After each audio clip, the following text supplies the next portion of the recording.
Welcome to the demonstration of the Hiden SIMS Mapper software. Before running Mapper, the instrument must first be tuned using the auto-tune function in Massoft and the PosTune or NegTune files supplied with the instrument. With the instrument optimized, you can now open the SIMS Mapper software.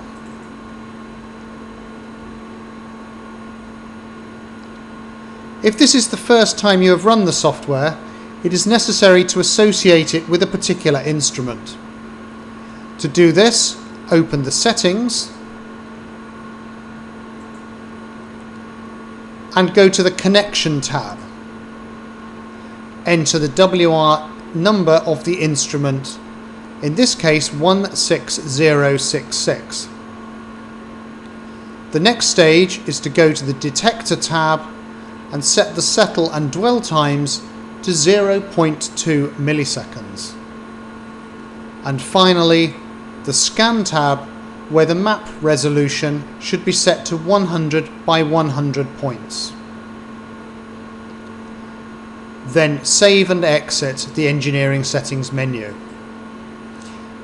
Generally, you will not need to go to the Engineering Settings menu again. With the instrument set like this, we can click Connect with the left button of the mouse and see the indicator turn light green, showing a successful connection to the mass spectrometer control unit. To set up a scan, we click the Setup Scan button, and the first thing we need to do is to look in the global settings at the major setup. So in the scan, the piece we're interested in here is to set the acquisition cycles to a large number. This means that the scan will not stop prematurely. Later on, you can set this and fine-tune it to either stop at a number of cycles or a particular criteria, such as a count rate or a time. So with the acquisition cycle set to, in this case, to 10,000, we can save the settings. To set up the experiment, we need to add a number of channels. In this case, I'm going to add 2 channels and select both of them to be in the experiment. If we do not click the selected to show green, the channel will still be there, however data will not be collected for it. This can be useful as it means you can keep a single template to do a number of experiments. To pick the elements to check for, we left click on the periodic table, and in this case we're going to look at silicon, mass 28, and aluminium, mass 27. If we had wished to look for aluminium 2, if we right click on the exact mass, we can now pick a number of molecular levels, say aluminium 2 or aluminium 3, 4 or 5, in order to choose for the particular species we wish to look for. However, in this case we are going to look at just the single atomic species. And we click Done to enter it to the experiment. This now sets up our experiment, and we can save this as a new template. Our template here is going to be called SIAL for silicon aluminium 1 for the first one we're going to set. Now we can save and exit. So the template is now set. We've now moved to the sample area we wish to analyze and click the Run button. Enter the analysis. So this is a chip area, and we're going to call it chip area 1 and start the analysis.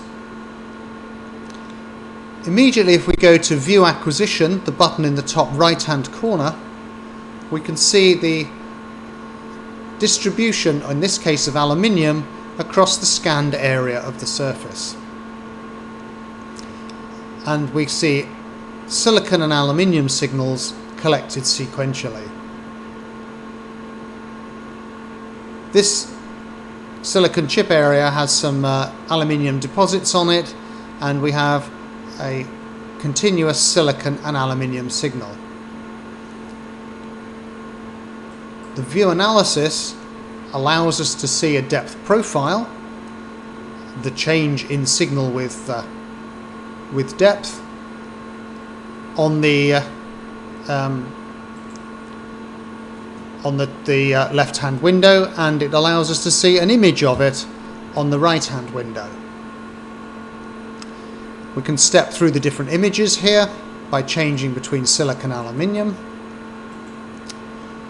We can also step through the depth profile using the cursor button at the bottom, or by dragging the cursor using the mouse. And we can do this for both silicon, in this case, and aluminium. And here we see we're going down into the material and the concentrations are falling. There is a window at the bottom here which shows a 3D image, a stack of how the sample is set up, so we can look at a 3D distribution. And we can tailor this graph with a resolution which increases the number of points, and a viewing threshold that allows us to see a bit more detail. So here we can see slightly less as we've gone into the material, because we're going down through the surface silicon and aluminium.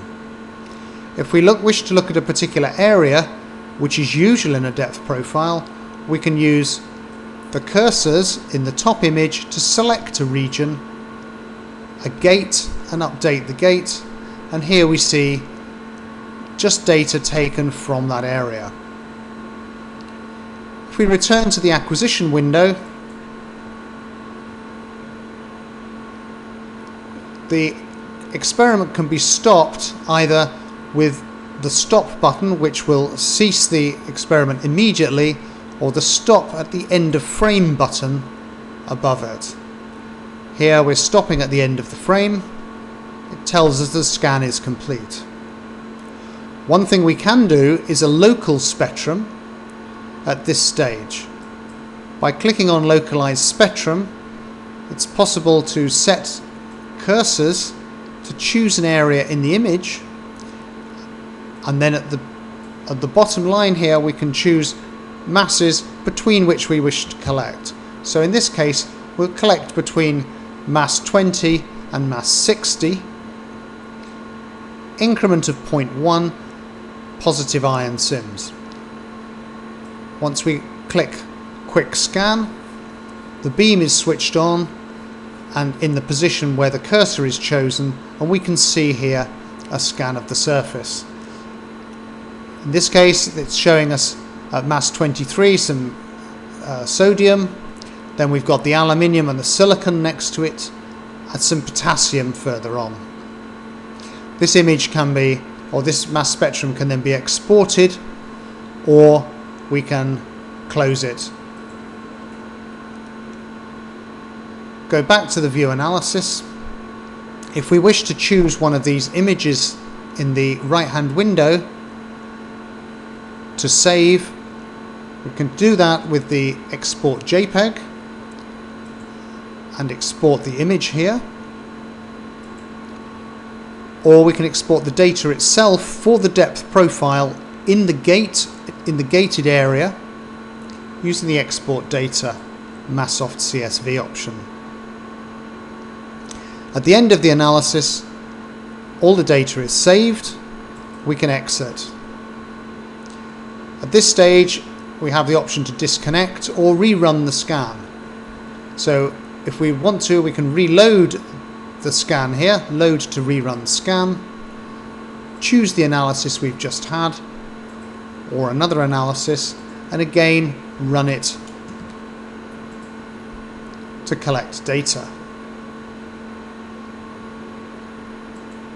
We'll stop this one immediately after the first scan, exit again, and we can disconnect from the instrument. All of the data we've collected is saved, and this can be replayed later using the Analyze Data button.